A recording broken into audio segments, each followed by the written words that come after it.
Zendaya, it is everything that you hear about her and more.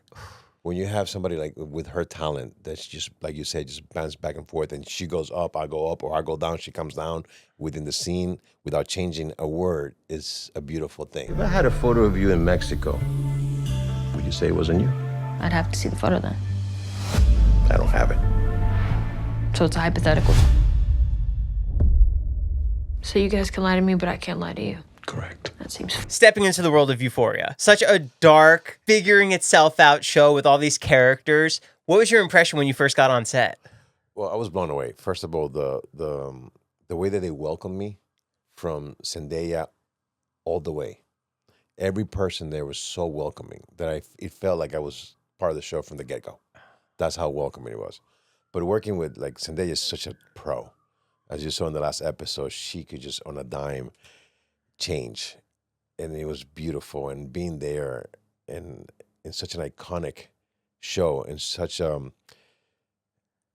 fast-driven, emotional, action-packed, crazy show that it is. And when I got the audition, that I started watching the show after I got the audition to get in, I always heard of it, and I heard of how amazing the show was, but I also have teenage kids, and it was always a little hard for me as the dad to watch a show like that. And then I started watching it, and I fell in love with the show itself. It's just an amazing show. And I got the opportunity to audition and book the gig. But from the moment I got there, it was just so welcoming. Sam is a genius. I love the direction that they took now that it's 5 years later after high school. It's really rare to see that perspective now. People grow. People get older, and then people are not kids anymore. So there's like real responsibilities, real trouble, real life. So what I think the jump that they did and what Sam and the whole artistic group did, it's an amazing jump. It spiced up the show even more. How does the audition for Euphoria come? Is it a top secret thing at this point? Because they didn't really announce they were coming back. The funny thing is, Euphoria was my second in-person audition in 8 years. Wow. I did one the previous week, which I was a little bit, cold and kind of like, of my settings because of it's been so long. Because normally they're in Zoom. No, or of self-tape because of the Queen of the South. I was away for so long. And between Queen of the South and Brockmire, I was hardly ever here. So most of my auditions were all self-tape. So when I go there and I do my first, that was my second in person, it was such a great thing being in the room again and getting the notes right there, and we work on the scene here and there. But the coolest thing was when you get out of the room, you see all the familiar faces that you used to audition for the same roles. The first time in a long time in person, it was a family reunion kind of a thing. So that was pretty cool. But the whole process was I got the offer to audition. I got ready, did it, and they took a little while making the decision. And then I got the call that I got, and I was like thrilled. I've been doing this for so long that even today, you call me and say that I book a job, I get excited. As I did the first time I book a job. How true to the audition of the character that you did was to what we see on screen now? Pretty much, except what you see now is his swag and his wardrobe is very more going to the Copacabana than it is to be a DEA. But my partner Bill, he was actually a DEA agent for 30-something years, so he gave me a lot of tips and helped me out with that aspect of the DEA. He's a great guy, and it was his first acting gig.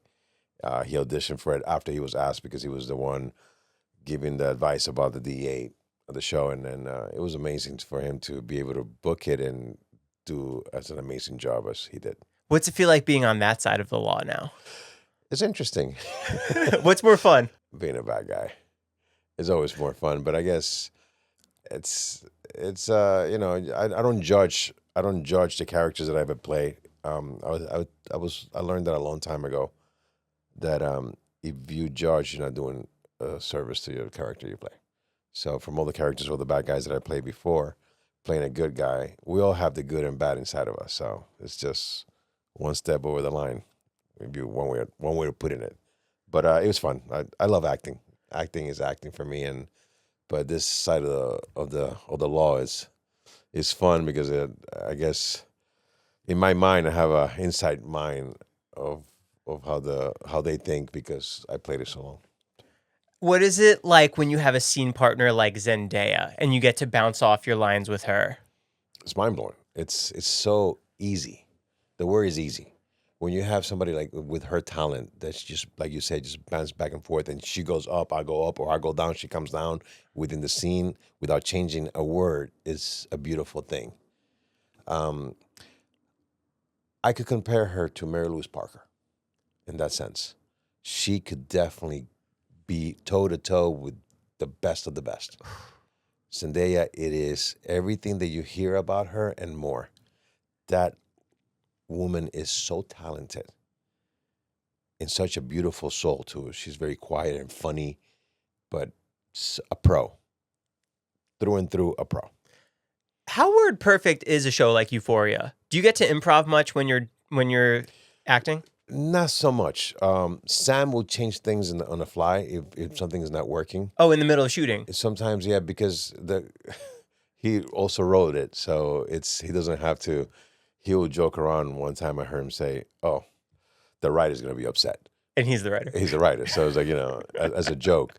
No, but the genius about Sam is that if something he seems that is not working, or even you feel that it's not working for whatever reason, A or Y, it doesn't matter, he has the ability to change it on the fly and make it even better than the way he had it originally. That's so incredible to have on set. And then he will tell you, sometimes he'll tell you, okay, let's change this here. Let's say this instead. Let's do that on the fly. So you go in there. He tells you ahead of time. So you don't, I'm not caught off guard. And it was great. It was just the way, it was exciting. How do you prepare for an emotional or an intense scene? What are those hours before your filming look like for you? For when I was younger, I thought of everybody that I love, everybody that could be, sick or that passed away and all that stuff. The emotion, you'd kind of take it with memories. But through the years, I realized that is not healthy, at least for me. So you learn, at least for me, techniques. Next time you're crying, I'll give you an example. Try to think of what part of your body you're feeling it. What do you mean? For example, when I get sad that I'm about to cry, I feel it right here. So if I start tightening right here, this starts happening. Because it's a true connection to where they feel. So the more that I work with this area, the more sad I get.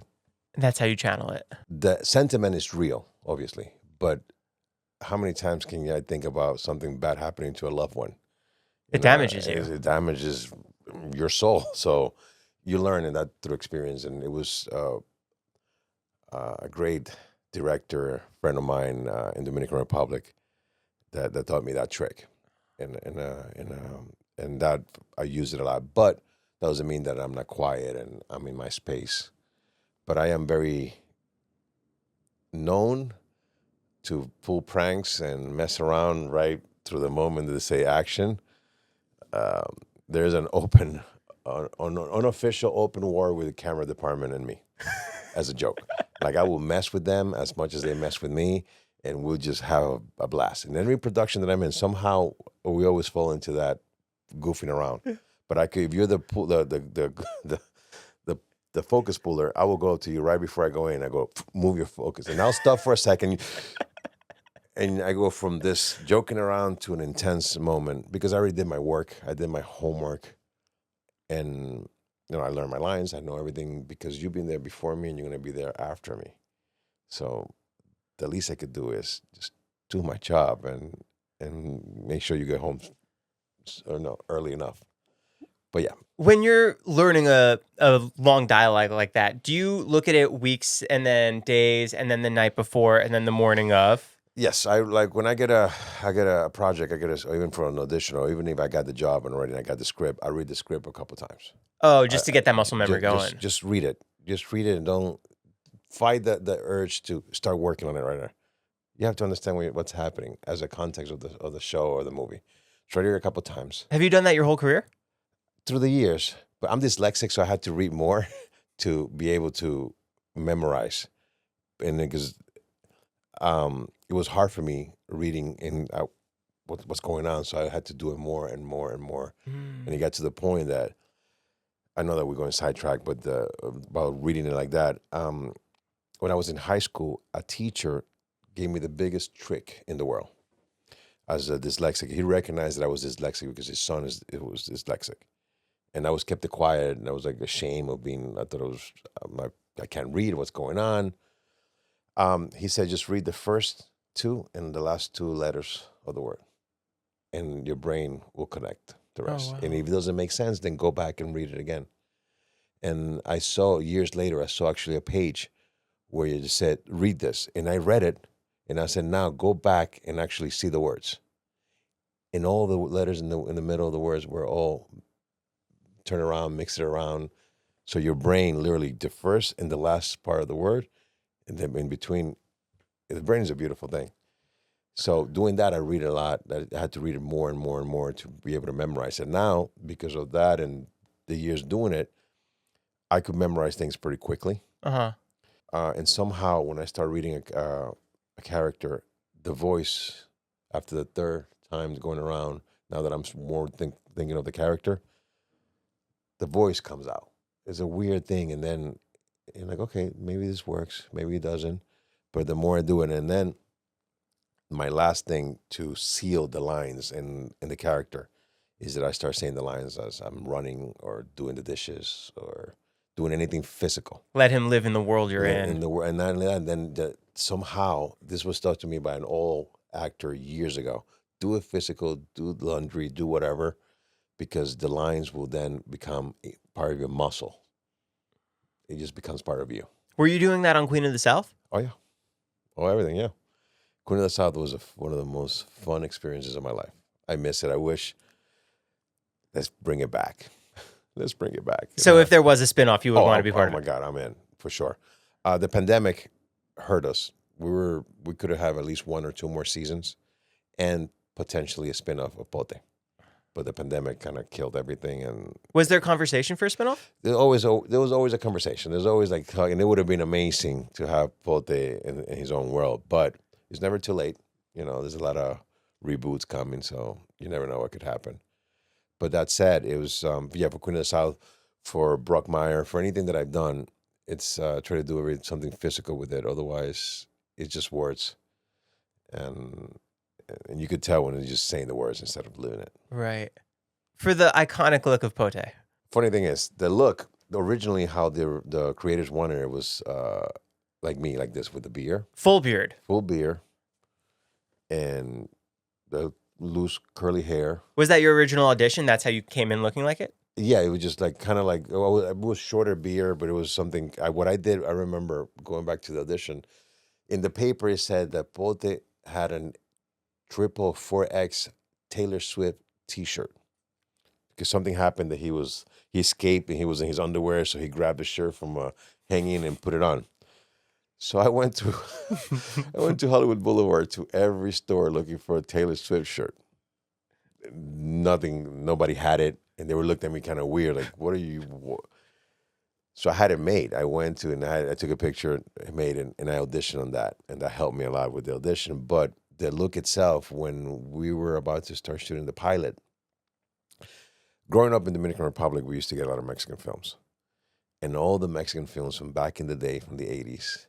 Where all the villains were all with this slick hair, this mustache, the sideburns, this persona. And I remember, and I pitched that to them, says, this is how I see Pote. This is how this, cartel guy, this is how I see him. And they were like, no. I was like, just trust me. And they were like very hesitant. And then they spoke to the makeup supervisor. And he said, it was when we shot in Mexico City, he was like, yeah, they're like that. And they were like, okay, go ahead. As soon as I walked out, as soon as I got the look right there, this Pote came alive. As soon as I walked out of that trailer, their jaws dropped and they were like, I get it. And I shot myself in the foot because for 6 years I had that look. Anywhere we went, every time we shot, there's many times I was in an elevator and there's an older white lady in Dallas will be like, And then we're like, you're Pote.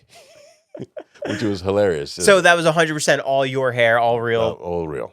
At one point I said, can we just have a fake mustache? And they said, to make it look good, it's going to be too expensive. So sorry, you got to stick with that. So yeah, I had it. And anytime that I could wear my own hair or facial, I'll take it over fake. That always helps on camera. It definitely does. And not only that, it's just for me. It just having something stuck in my face for a long time, especially something that we were there for 14, 16 hours a day and intense scenes and stuff like that. But do any scenes come to mind that were just really fun filming days on Queen of the South? Yeah. I think the first thing that pops to mind is the salad scene when Pote wanted to lose weight. And he cooked all this amazing meal for everybody. And then I put myself a salad on my plate. And then the characters were like making fun of this guy that they all know that could kill them in a second. But it was like, Pote was such a goofball. Yeah, I used to always describe him as a murderer, a killer with a heart, because he was just a big teddy bear. But then any action scenes were awesome, and a lot of the scenes were, not all of them, but every scene that I worked with Alici was always fun. We made the set fun. It was always fun to be around, and we worked really hard, but we definitely had fun in that set. What does it feel like for you as an actor to close a chapter on a character like that? It's hard. The way that it happened with us because of the pandemic and everything was going on around us, I didn't think much of it. My oldest, George, he did 2 episodes of Queen of the South that he auditioned and he booked it and all that. So years later, we're showing it to a few of our family and friends that they wanted to see his episode. And it was the first time in a few years that I've seen the show. And that's when it hit me.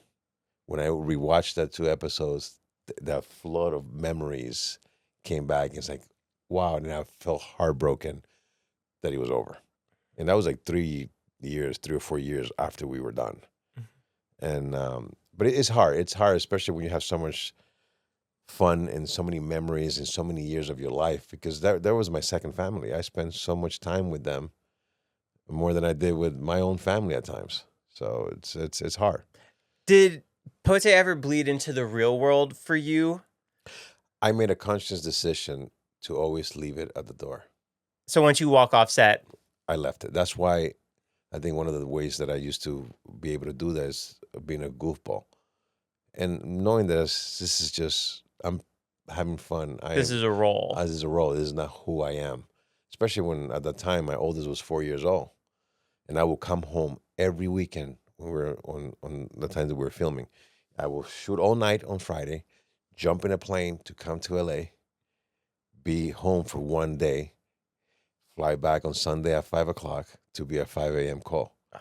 Did that. I promised my son that I was going to be home every Saturday for something that we do as a family every Saturday at that time. Or unless I was here during the week, which happened a few times that I was here, let's say Thursday, Wednesday and Thursday, and then I didn't come back Saturday because it would have been too much. And I think it happened at one time, I think. But yeah, I try to leave it at the door every time, especially, it's an intense character. And I'm just pretending. I'm doing the same thing I used to do as a kid, as an only child in Santiago, Dominican Republic, pretending and living all these characters and creating all these worlds. I'm just getting paid for it this time. Did you always want to be an actor even as a kid? Since I was 5 years old. What was the moment that... On the waterfront. I remember we had Teleclub, which was like, it was an antenna version of cable, before the cable came out, which we had HBO, and on the waterfront was an HBO. And I remember seeing the famous glove scene. And I remember turning to my parents, in English, I didn't speak English at the time, I want to do what he does. She cannot leave without the glove. I figured that at 5 years, I saw that. And my parents were like, okay, okay. I've always had the support of my parents. My dad always used to say, Hemky, if you want to shine shoes for a living, be the best shoe shiner you can be. Do it with integrity, without hurting anybody. Just be you. So I have always had the backing of my parents, not necessarily financially, but The the support. support. For when college came and I started majoring first in physical therapy, then medicine, business administration, because they had the Bellas Artes, which was a school for the arts, but not like a college like they do here now. Now they do. Um, when I actually told my dad, this is what I really want to do is be an actor. He goes, "You finally tell me something that I've always known." And I'm like, "Why didn't you say something? Because you would have just gone the other way. Because that's the rebel in you, I guess." But yeah, they supported me and pushed me to be better at what I do. What was that first big breakout role for you where you thought, "Oh, I can do this. I'm on the right path." Well, for my first gig, it was in the Dominican Republic. I went in for a friend of mine, Frank Peroso, which is a very renowned director and actor in the Dominican Republic. We grew up together. And he said, "Hey, Alfonso Rodriguez, which is an amazing director, also a Dominican director, is having a class. We should audition for it." And I'm like, "I don't know. Come on. Okay, come on." We went. I booked it. I got it. I got in. And one of the things of the pay of the class was that he's going to take 2 people from the class for his next miniseries. And I was one of them chosen for it. And I was like, okay, cool. This is so fun. I was on set for the first time. I remember doing my first scene ever. I'm sitting down. He goes, "Alfonso, okay, you guys rehearsed it." Well, it was like 3-page dialogue. See, all right, action. Perfect, cut, perfect. Okay, that was great, guys. Okay, let's do it again. Hemky, breathe. Breathe. I've never done it before, so I guess I did everything with one breath, and I laughed and kind of relaxed me, and he made it very comfortable, and I was like, okay, cool. And then from there, obviously, I took more lessons and classes and stuff like that, and the best experience in the world is doing it. My school has I've been lucky enough to be on sets since I was 18 years old, just on and doing it. And I learn every day. Even today, I work with any actor, and I will learn from them. Either could be a 60, 80-year-old, to could be a 5-year-old. You learn something every day, and you have fun. And we're blessed enough to do this for a living. You get to see how actors approach everything, but you also get to see how directors give you those notes. Oh my God, yeah. What was the best note you ever got from a director? Apart from breathing, Yeah. don't judge. Don't judge. What do you mean? Don't judge the character. Don't. I think that was one of the best notes I've ever given to me, and that was early in my career. Um, this director Dean Saya said, even you like Pote, for example, did some horrendous things. Don't judge his actions. He doesn't believe that he's doing something wrong. So if you get into the mindset of judging the character, just no matter how devious or how bad person that character is, you're doing a disservice to yourself and the character, because you're already coming in trying to portray this character, play this character already like this. Yeah, there's a little I separation. don't like this character. You have to become and have fun with it. So judge, yeah. And Alfonso taught me the other half of the coin is always observe. So you see me on set learning and asking questions. What lens is this? Why are you using this lens? What's because I want to be behind the camera as well. It's always been a dream of mine to direct. But it's also the more you know about the technical aspect of what you do, the easier it will become for you to be in the right moments, in the right place, and help your team, because behind the camera, all that crew is your team. So we all work together. We might be in front of the camera, but without them, there's no show, there's no movie, there's nothing. They are there to make us who we are. What do you learn from when you're on a project that does get 5 seasons and you're in all the episodes and you get to flush this character out all these times?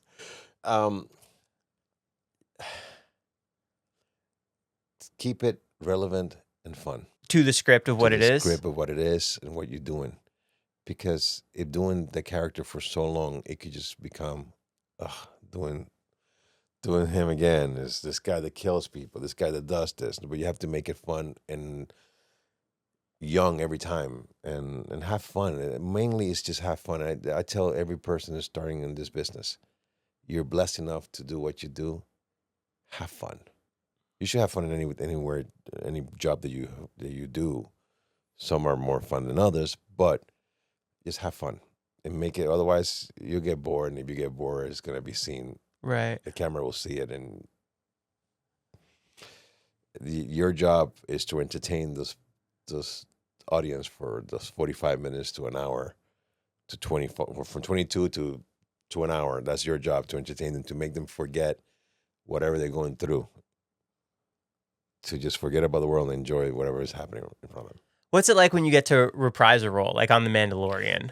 Amazing. Going from a TV show to a movie. It's pretty cool because first things first. When I got invited, I got offered the role, which was a different role. Bryce Dallas directed that episode, and it was a great experience. I'm a Star Wars fan all my life.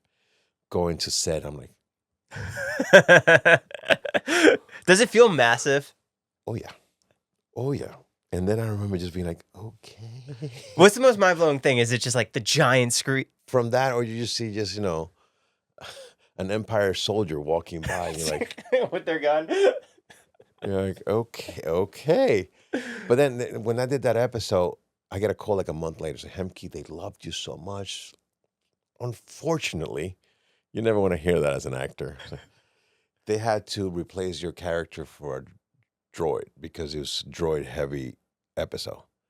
But they love you so much, and John loved you so much that he wants to offer you this role for a future episode. And I'm like, of course, yeah, I'm in, definitely, yeah. And it was good, it was just, more than like an Imperial, like you see, I'm one of the warlords. And then after we finished the episode and the season, John said, when the next season, because they still had planned it was going to be a next season, you have an episode that is you. And I was like, hey, cool. When I found out that it wasn't going to be a movie, I was like, oh, that's cool. It's going to be a movie. And oh, suck, I'm not going to do it. I didn't expect it to get that call. And it says, no, Hemky, you are in the movie. And I was like, jump of joy. And when you see it, it's pretty cool. And it's the same, Star Wars world. It's just beautiful. It's just a continuation of the show. What's the craziest thing about a massive budget like that when you're on set? The amount of people is one. So many different roles, making sure everything's running. Everything is to the T, and the passion of every person. Even there's a massive over 200 crew. Everybody's just detail is just to the last millisecond. It's amazing.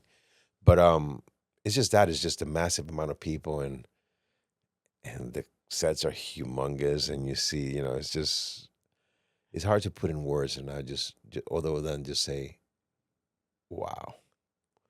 Because when I did Spider-Man, it was also a massive budget, night shoots, a lot of explosions, a lot of stuff.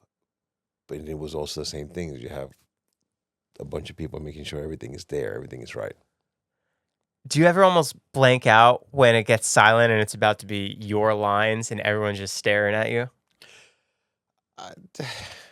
That's always a possibility. But the great thing about doing a film or TV is you say line, and that could happen. We're humans and we could forget stuff. But when you do your homework beforehand, it's in you. And I just have fun, and you cannot have fun if you don't know what you're about to say or feel it and all that. So it has happened a couple times that you forget your line. You're human, but right away, line, oh yeah, and then you just jump in and continue. Did you see Spider-Man on the big screen? Oh yeah, I took my oldest, who was at the time, he was a kid, and we went to the Chinese theater at the premiere, and just seeing his face was beautiful. And then hopefully I get to do the same thing with taking them for Star Wars. What do you learn from working with a guy like Tom Holland? The funny thing is, like, when I met Tom, none of his films, for Spider-Man character, were out yet. Civil War wasn't out yet, which was his introduction of Spider-Man. Then fast forward to when we did the second part, even though my scene got pulled out of the movie and they did it as a short, it was the same kid, same young adult that he was before his movies came out. And Wow. at this point, he was massive. At this point, he couldn't walk around. We were walking from the trailer to the set. And by the time we got to the set, which was maybe a minute and a half walk, the pictures were in line. The pictures were in line of us walking together towards the set. And they're everywhere. But it was the same. I haven't seen him since. I never saw him on set when I was working in Euphoria because he used to go a lot to see Zendaya. But I guess he was filming the time. He was filming Spiderman at that time when he was getting ready for Spiderman, so I didn't see him. And so yeah, I'm looking forward to seeing the new Spider-Man. Are they walking you through with umbrellas from Oh yeah, the trailers to your set so no one sees anything? yeah, especially in Mandalorian and Star Wars. That's all super top secret. Super top secret because I've heard stories that in the past they were walking from the trailer and some guy, how many yards in the top of a building somewhere far away, will take pictures of the. So from there you have you have a coat and umbrella and everything. So you don't also want to spoil that for the rest of the world. Yeah. I understand that they're doing their job. I want to call that a job, but I get that. I get it. You have to feed your family, but also you have to be respectful of other people. You're gonna ruin the magic for other people just because you're taking a picture you're not supposed to be showing. Does the audition for Spider-Man or The Mandalorian look any different from a regular audition? Is it top secret? Is it coded It's differently? definitely top secret. It's top secret, but the thing is the same. You have to go there and but you have to sign NDAs. You cannot say anything. You don't get to take the script home with you to. No, never. And not only that, when Euphoria, for example, I don't know what's happening in the show. I'm watching it for the first time, like you. You only know your scene. I only know my scenes. I only got my scenes. I only got my pages of the scenes that I'm in. Oh, I love that. So when we saw the premiere, my wife and I went to the premiere. I had no idea what was happening. So the whole thing, I was like, whoa, this is pretty cool. I have no idea what's happening. You will know at the same time as I do. So, do you know the ending of Euphoria? No. That was definitely top secret. I know when Queen of the South, we didn't even know. They didn't even tell us until the last minute how it was going to end. To prevent leaks? To prevent leaks, I guess. And because, the less you know, I guess. Better. But, yeah, just top secret. Somehow somebody will say something and somebody will repeat something. So, and I understand that. But yeah, no, I have no idea what's happening. I don't know what's happening besides my scenes in the next episode, like what just happened now. I was like, whoa, oh, really? Interesting. Have you seen like your dailies or anything of Euphoria? No, nothing like that. I saw maybe a playback one day because they were showing me something. And I was like, oh, cool. And then when I saw an ADR, that was the first time I saw any of my scenes was when I was doing ADR. And I was like, wow, it looks amazing. So, is there a feeling on set knowing that this is the final season for them and this is the last time they're all going to be together as these characters? You're gonna have to ask them because I didn't work with all the actors, but the sense on set itself, it's so much work and so much intense work that I think people were just concentrating on them there and now, right? Instead of thinking about the end or not, because they say this might be the last season. It may not be the last season, so I think they should keep it going. Hey, I'm all for it, even if I'm not part of it. By all means, please. What does a show like Weeds do for your acting career? That opened everything for me. How so? Because that was my first big job in the States. And booking it, did you know the size of and the magnitude of what it would be? No, because actually when I auditioned for it, I auditioned for a 5-line mechanic. One episode. Wow. I go in and producers and casting said, no. They call my agent and says, no, we're not going to offer that to Hemky. He killed it. He was amazing, but then he'll be one and done. That's not going to happen. Are you aware of this happening? No, I have no idea. Then at this point, and then it goes like, okay, we want Hemky to come back to read for a character that he's not going to get, which was the mayor of the Mexico, the love interest of Mary Louise, Damian's character. but we just want to see what he's bringing to the table. And I'm like, okay, so I did all my work, I did everything, and I go in knowing that I'm not going to book it. It's not for me, but they want to see something. It's like, okay, that's interesting. It never happened to me before. But I go in and I do it. And right there and then, the producer says, there's a character named Ignacio. If he stays, it's yours. And the casting was like, you cannot say that. I was like, oh, sorry, but it's done.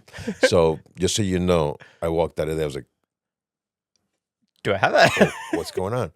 And the cliche of Hollywood, which I believe was a cliche, is real. Before I booked Weeds, I was about to call it quits and go back to New York. Wow. Because I've been here for 5 years, struggling. And I'm like, I have a place in New York. I could just go back and try to start up again in New York. And Would you have acted in New York? yeah, I would never stop acting, but I would have just left the city, left LA. And then something told me, Hemky, don't leave just yet because you have built as much or little connections here from auditioning for the past 5 years that you're gonna have to start from scratch over there. So and then this audition came, and I was like, literally, I was living on somebody's couch. I couldn't afford my apartments. I was living on my friend's couch. So I auditioned. I was like, okay, cool, okay. And then they say, oh, if Ignacio stays, it's yours. Okay, cool, whatever, okay.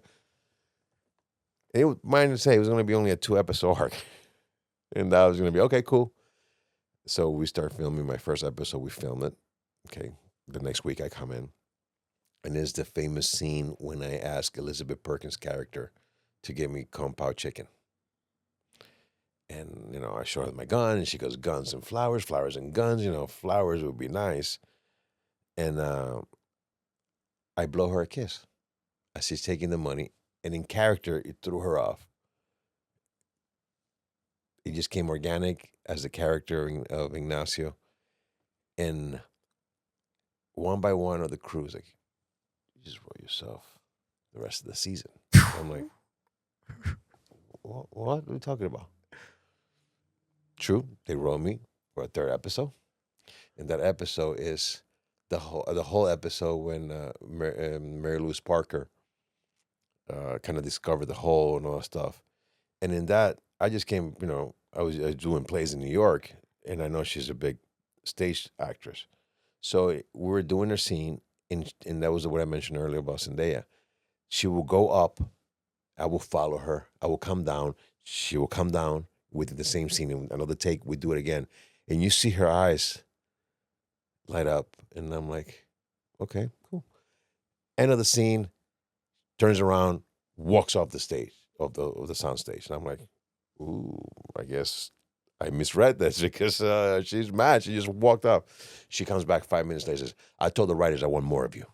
Wow. I want more of you. I want more of you. And I'm like, oh, thank you. Don't thank me. I want more of you. And she feel the things that I'm not going to repeat right now. But yeah. And then I became an 18-episode, 3-season arc. Wow. Just because I was there present at the time.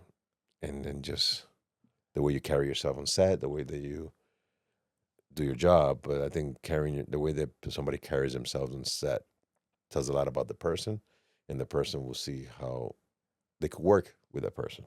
Because you could be the most talented person in the world, but if you're a wreck to work with, well, no one's going to want to do that. No, why would you do that to yourself? Going from 5 lines to 18 episodes is crazy. Yeah, and made me stay here, and then my career opened up after that, Does the next role come because of the Weeds role? Somebody saw you on that? Yes. It opened up auditions, like the bigger auditions opened up because of that. And then Queen of the South was what really kicked that door down. Oh my God, it was the dam broke on that one. And then from that, and then straight offers and bigger roles, auditions, the Spiderman, Mandalorian offer, because Mandalorian was a straight offer. So it was like, it was a dream for that to happen as an actor. So they had that character already there, and they want you to do it. Yeah. So I was like, okay. And again, the one that originally was offer was a smaller role, which was 1 episode, but it was a juicy one. But yeah, so here we are. When you're on Mandalorian, and let's say you're working across from like an alien, Mm-hmm. are you acting across a puppet, or how do they portray those? There is different. There's you can see it online. There's one that's mechanical puppets. There's one that is with a hand. Like, Uh-huh. or would you ever act alongside a tennis ball on a stick? Yes, done that as well. And that's the thing is that that's when you bring back being a kid. Imagination. Imagination.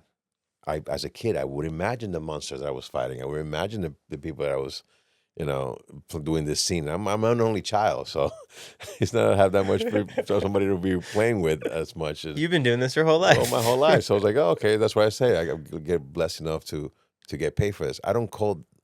Somebody asked me, so what do you do? What's your job? And I'm saying, what's my vocation? My vocation is acting. I don't have a job. I do what I love. And I happen to get paid for it. Weeds, Mandalorian, Spider-Man, Lincoln Lawyer. What blew your mind the most when you watched it back? Would it be Mandalorian, just seeing the creatures? Yeah, that was actually what blew me up in Mandalorian was there in person because I was doing this. One of the scenes I'm doing in a blue screen, and they said, "Hemky, you want to see something?" Like, yeah. Take me to the monitor. This guy is looking at me as he's doing this just to see my reaction. Press the button as looking at my face, and this is me like looking at this blue screen because it was a base in the middle of space. Oh, he put you on screen with put it? me on screen, and I was like, I did one of those. I know it's, but I was like, that blew my mind. That was a beautiful thing. So yeah, that was fun as an actor. But I think the most moving thing is when you see somebody that is a fan that are touched and say, "Oh my God, you remind me of my dad. You remind me of that they passed away. You remind me of a loved one." Oh, it's such a great thing. Or say, "Hemky, I saw you in this, and I want to be an actor. Thank you." I'm like, well, thank you. What an honor. You've worked alongside Zendaya and Tom Holland, which is really cool to say. That's pretty cool. Can you see their love connection just the way that they work offsite on state on camera? I could definitely see that because they are both amazing people. Like, granted, I haven't seen Tom in a while, but that doesn't change. Doesn't matter, especially when I saw him before the movies came out and after his character was shown to the world. And Zendaya's been doing this all her life. This Disney actor, that was a university for her because she is a pro through and through. Who is the toughest character for you to create? Maybe someone you had to really do a lot of deep research on because you were unfamiliar with them. No, I'm trying to think. I know it's just I think the most difficult one, and it was the most fun I've ever had, and the role that I loved the most was Brockmire. Because Brockmire is a Dominican baseball player.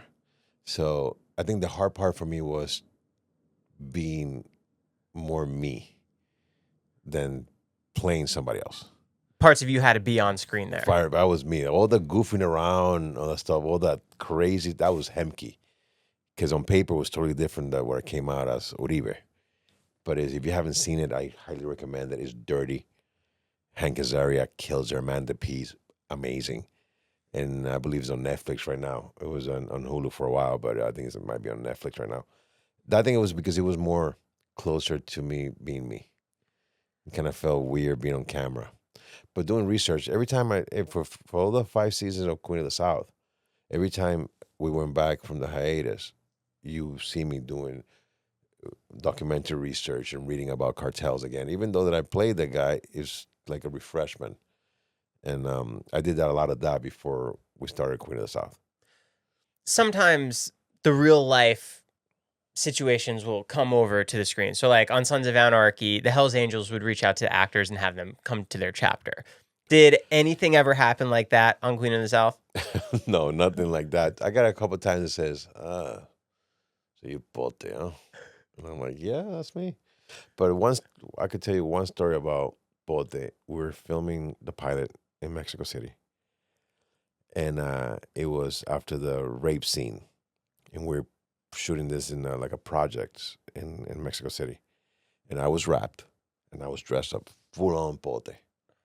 I'm waiting for the elevator. the door opened. They're two federales. And their body language changed. They got so tense, held those rifles, that I start speaking Dominican Spanish faster than you've ever heard in your life. And the confusion in their faces were like, because they would really believe that I was a cartel member. Oh, and I was like, we're doing a TV show here. Oh my God, this is such a beautiful country you have here. And they kind of relaxed. They said, oh, take care of yourself. But it was so real. And I was walking in the streets, and mothers will hold the kids' hands and put them down, like, don't point. And I was like, oh, wow, that was intense. Yeah. But nothing, just like I remember going out one time, and some fellow says, so you're Pote. And I'm like, I play him. It's a role. I play him. Let's remember. And he just smiled, just walked away, like, hey, like, I never felt him safe or anything like that, but you could definitely tell the kind of person that he was. And I was like, okay. Right. Because the people around him. One of my favorite projects you've ever done, Rango. Oh, Rango. Voice acting role. Is there anything that comes to mind from that creation of that project? It was fun. It was my first studio. Were there any group records? Are you in there with Johnny? I went there. Yeah, we did actually. We got in a soundstage for 3 weeks, I think it was. Everything, there was camera, but it wasn't like camera. Literally, it was just like shooting a scene. And then they took that and then drew from there. Oh. And it was Johnny was the most giving kid. He was just such a giving individual. Very soft-spoken, very nice, very present. The one crazy story about him, we're doing a scene, and in the middle of the scene, he goes like, I get it. He said, excuse me, and he left. And you could hear him in the room, in the trailer, playing a song. I guess it's a song that he's been writing for a while. On guitar? On guitar. And he was like, he got whatever came to him. Right in the moment. And so we were all waiting for him. But nobody was uncomfortable. It was like, first it was surreal for me. Then he came back and explained and apologized for the delay and explained. It was like, oh, sorry, I had to do something. No, I've been working. I was stuck in this song, and it came to me in the middle of this, and I'm so sorry for getting.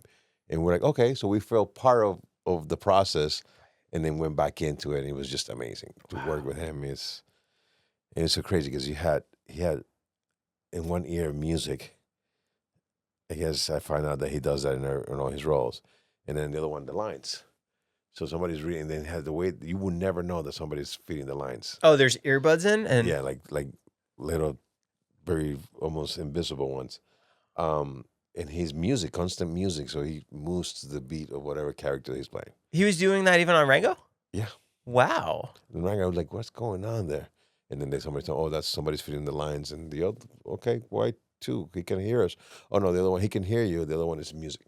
Mm. And I was just, and you could not, he didn't miss a beat. You had no, if you didn't know, you wouldn't know. Simple as that.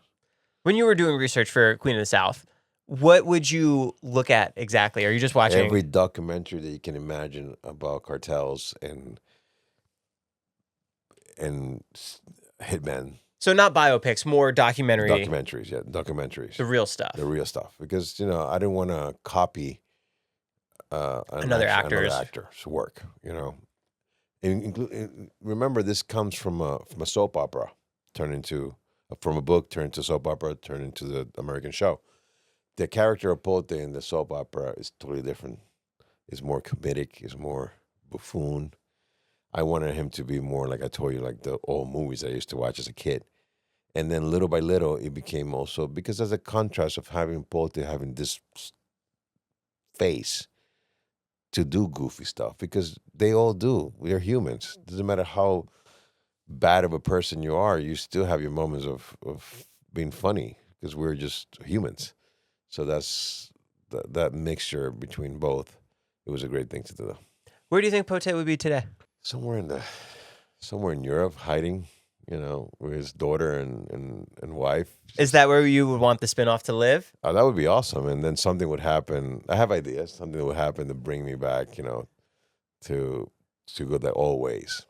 Who owns the rights to that right now? Production company, I think. I know that the rights for the book was David Friendly. They had it for the longest. I don't know if he still has it. but I know that we're not in Netflix anymore. They pulled us out of net. We're done with Netflix, so I'm hopeful that they'll put it in Peacock because NBC Comcast owns 25% of it. So I'm hopeful that they'll bring it, and from there people start watching it, and maybe The demand comes back. The demand comes back, and then well, because look at, I'm not comparing us to Malcolm in the Middle, but it's so cool after 20 years that they came back and did this 4 episodes to give it some closure. I thought it was so cool. And I have a theory because they focused a lot on those new characters, so I feel like there's going to be a second season or something to brewing. It's gotta be. It's funny, and it was great to see again. What happens with Euphoria? You have 5 years later, you have this teenage kids from high school as adults. Then you have Malcolm in the Middle when he was a kid to a man with a family, and everything that happens in between. So it's always fun. Not every spin-off or not every revival is bad. There's some things that give closure, and yes, I'm biased because I want Queen of the South to come back, but I think the way that Queen of the South ended was a beautiful ending. It was a beautiful ending.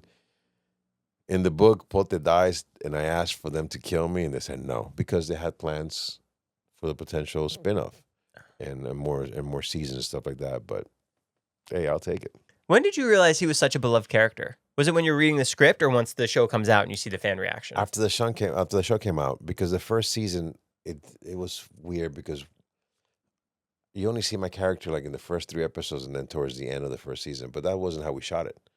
Originally, after the creators left the show, were asked to leave the show. These other guys came in, and Joel, and he had 2 timelines: the future as I am protecting her, and the past chasing her. For some reason, in the past, they stopped writing Pote chasing her for 8 episodes, and only stay with the future. But that did not work out. It was too confusing, so they scrapped everything. So that's why I disappeared for all those episodes. So in season 2, that's when you see more of Pote. And the more it start airing, people start loving it. And like, whoa. And yeah, so it became, when I tell you, when I get to the point from going to an elevator and seeing this old white woman go like this, and they're like, you're Pote. I love the show. And you have from every race, from every demographic, age-wise or not, loving the show. You're like, oh, wow. And people come to me and says, Teresita. Even until today, says, Teresita. or they ask me, can you do me a favor? Can you send this message to my wife? It said, her name is Carmen. I was like, Carmencita. And they love it. So, is there a favorite quote of Pote's? For me, it was always Teresita. Yeah, no mames, cabrón, Teresita. It was always fun. And it's so funny because that was my idea, the Teresita. In one of those moments, conversation with between Teresa and Pote, the way that when he spoke to Teresa, if you notice in the personal one-on-one, I always used to call her Teresita. In front of other people was Teresa, or anything that is like business-wise, Teresa. It was more like a father-daughter, older brother feeling. But at one point, the writers wanted to put more Teresita. And I'm like, no, it's in the key moments. And those somehow touch people's hearts a lot. What's the biggest budget film or set? Would it be Spider-Man or Mandalorian? I think Spider-Man, I think it was bigger. Does catering get bumped up on that? I've been lucky. Catering for me has been lucky from Weeds to Queen of the South. We've been very lucky and great food. Lincoln Lawyer, good food too? Oh my God. I've been very, very blessed. And especially when I was doing Pote, I had to stay chunky. So it's for the role. It's for the role. 5 years later, finally I'm getting in shape and like, oh. And then the spinoff's going to come and then well, yeah, we'll see. After all this hard work, it's going to be a skinny Pote. Is the show like that? Is that syndicated? Queen of the South?